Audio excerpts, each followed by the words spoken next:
अवधूत चिंतन श्री गुरुदेव दत्त श्री स्वामी समर्थ. माझ्या चॅनलमध्ये तुमचं सगळ्यांचं मनापासून खूप खूप स्वागत, आभार.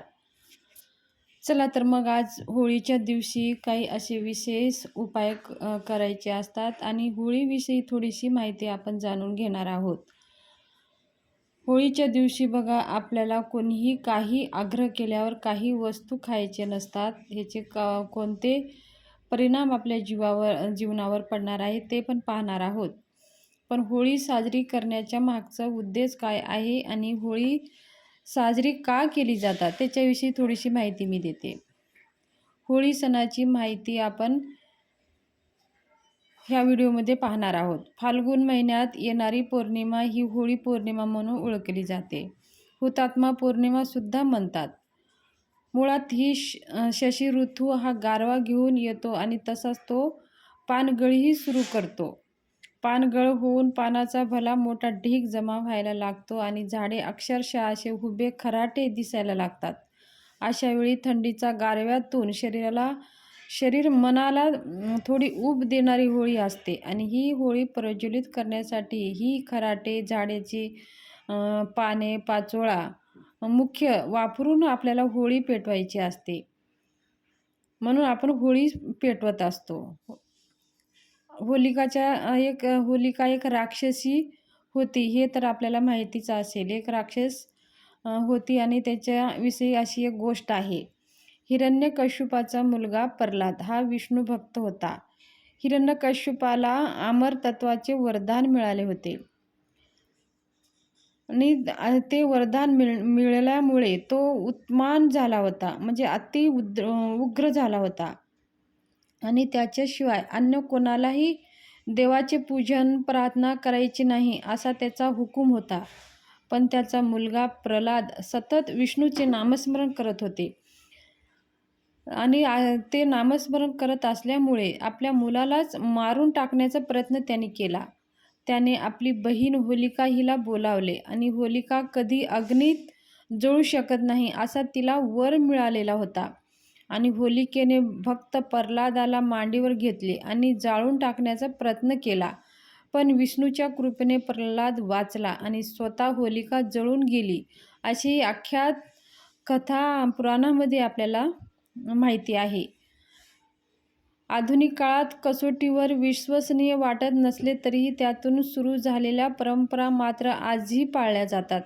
आपण ते आदराने पाळतो, आपण अनुभवतो. मुलाला होळी सणाच्या दिवशी सांगतात, मात्र त्या परंपरेमागचं कारक काय आहे ते नक्की कुणालाच समजले नाही. म्हणून होळी प्रज्वलित करण्याआधी मुलाला जिवंत झाड तोडण्याची आवश्यकता नाही.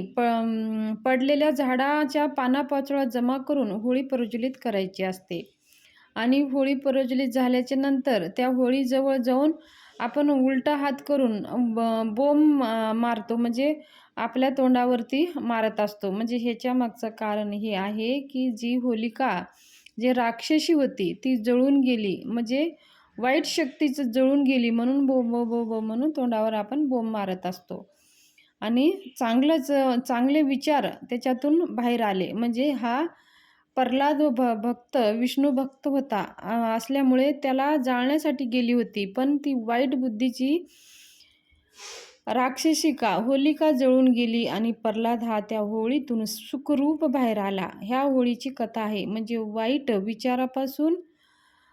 वाईट विचाराचं जळून नष्ट व्हावं आणि चांगलेच विचार, सत्कर्म, बुद्धी, सत्मार्ग हेच त्यातून आपल्याला शिकायचं असते आणि वाईट कर्म, आळस, कंटाळा हे सगळं काही त्या होळीमध्ये टाकून द्यायचं आहे. म्हणजे ज्या काही नकारात्मकताच्या ज्या गोष्टी आहेत त्या सगळ्या होळीमध्ये जाळून टाकायच्या असतात आणि चांगले जे गुण असतात ते सगळे आपण ते घ्यायचे असतात. म्हणून तर होळी जाळून त्याच्या मागे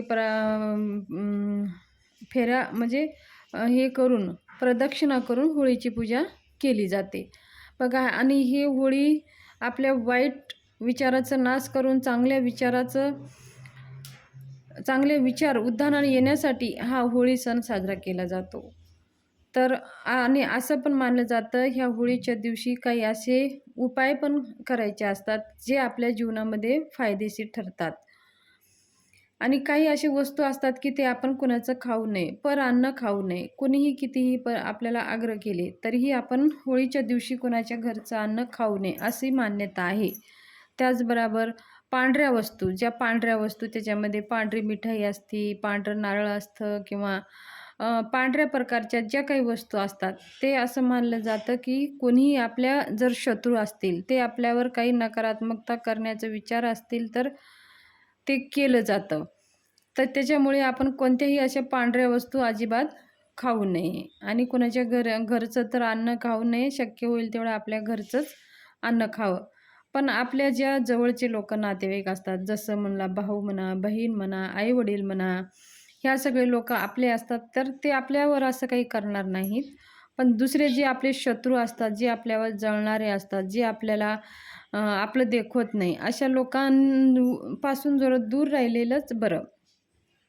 त्याचबरोबर आपल्याला बघा अजून विड्याचं पान बघा, हा विड्याच्या पानावर सुद्धा काही तांत्रिक क्रिया केली जाते होळीच्या दिवशी. तर म्हणून त्या दिवशीसुद्धा आपल्याला कोणी जरी असं विड्याचं पान देत असेल, तर तो विडा अजिबात घेऊ नये. आपण विकत आणू शकता, बाजारातून आपण घेऊ शकता, पण असं कोणी दिलेलं त्या दिवशी अजिबात घ्यायचं नाही. तर हे आपल्याला टाळायचं आहे. त्याचबरोबर आपल्या घरातली जे काही नकारात्मकता आहे ते कमी करण्यासाठी सकाळी आपण जे घर झाडू मारतो,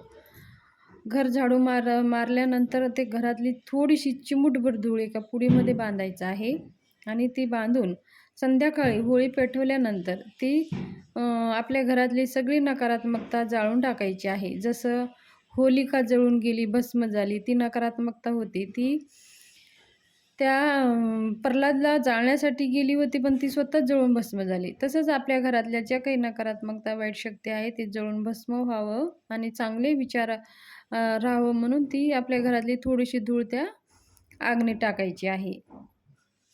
त्याचबरोबर सकाळी आपल्याला आपल्या मुख्य दरवाजासमोर एक चौमुखी दिवा लावायचा आहे आणि ते दिवा तेलाचा लावायचा आहे आणि थोडंसं मुख्य दरवाजावर गुलाल शिंपडून तो दिवा लावायचा आहे आणि संध्याकाळी तो दिवा बाहेरच ठेवायचा आहे आणि तोच दिवा आपण होळीमध्ये टाकून द्यायचा आहे. असे केल्याने सुद्धा आपल्या घरातली सगळी काही नकारात्मकता निघून जाते आणि घरामध्ये सकारात्मकताचं वातावरण राहते आणि घरामध्ये लक्ष्मीमाताचा प्रवेश होतो. म्हणजे जिथं सकारात्मकता आहे तिथं लक्ष्मीमाताचा वास आहे, तिथं नकारात्मकता आहे, जिथं वाईट शक्ती आहे तर अलक्ष्मीचा वास आहे. तर ह्या सगळ्या अलक्ष्मीला आपल्याला होळीत टाकून द्यायचं आहे आणि लक्ष्मी मातेचा प्रवेश आपल्या घरात करायचा आहे. तर ही होळीविषयी छोटी छोटी माहिती आहेत, पण आपल्या जीवनामध्ये ह्यांचं खूप असं सकारात्मक प्रभाव आपल्याला पडणार आहे. तर हे उपाय तुम्ही आवर्जून करा आणि होळीच्या दिवशी लक्ष्मी प्राप्तीसाठी कोणकोणत्या सेवा करावे ते माहिती आपण जाणून घेणार आहोत दुसऱ्या व्हिडिओमध्ये. तर ह्या व्हिडिओमध्ये एवढंच. माहिती आवडली असेल तर चॅनल शेअर सबस्क्राईब करा. धन्यवाद. शुभ दिवस जाओ.